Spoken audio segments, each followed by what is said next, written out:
What's up, guys? So today I'm going to be doing a review of the Denilson card that Konami released recently for free, and I actually have to say I'm pretty pleasantly surprised. I had a different version of Denilson when Maradona came out over a year and a half ago, and I was excited about Denilson that time, but he was never that good for me.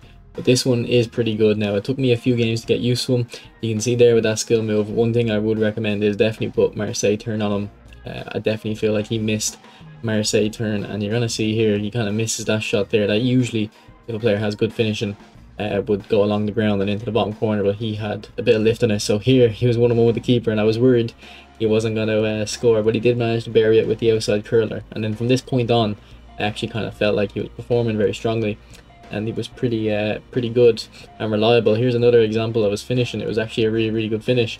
I kind of slow down and wait, you see, and then just put it underneath the goalkeeper. That's obviously I didn't tell him to do that, he did it himself, but it was kind of, it goes to show that even with the low finishing, he still kind of pulled it out of the bag sometimes.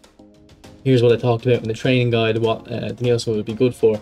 He'd kind of be good for that on the left hand side if you're trying to waste time a little bit and kind of showboat with your opponent, and bait your opponent into pressing you, that kind of situation. But you can see here on the left side, his outside curl is very strong, and this time he goes onto his right foot with the absolutely top right corner. I was so shocked when that went in.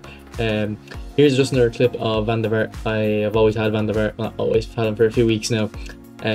He's also in the pack and he's pretty good, so if you want a review of Van der Vaart, let me know and I'll do that too, because when I released a training guide for these guys, a lot of people said Van der Vaart looked bad, and I was actually surprised. I think he's one of the better players in the pack, so I can do a review for him too. But Denilson is best when he has space to run into. You can see there he actually had a good run, but Romario got in the way, so he wasn't too happy with that, but he put differences aside and gave us Romario for the tap in. Here is an interesting clip. You can see the dribbling.